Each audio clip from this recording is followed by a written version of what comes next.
वा बरी मॅडम तुमच्या ह्याने. आम्हाला शक्यच नव्हतं हे, पण तुमच्यामुळे शक्य झालं.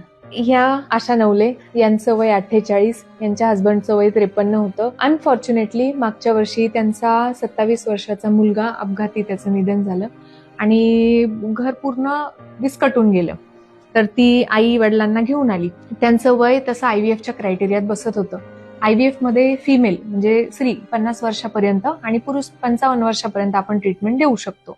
कसं असतं, पुरुषांमध्ये वयानुसार शुक्राणूच्या संख्येत फारसा फरक पडत नाही, पण स्त्रियांमध्ये जसं तुम्ही 35 क्रॉस करता, 40 क्रॉस करता, स्त्रीबीजाची संख्या क्वालिटी ही खूप कमी होऊन जाते. आणि यांच्या केसमध्ये तर यांचा पिरियडही बंद झाला होता 45व्या वर्षी.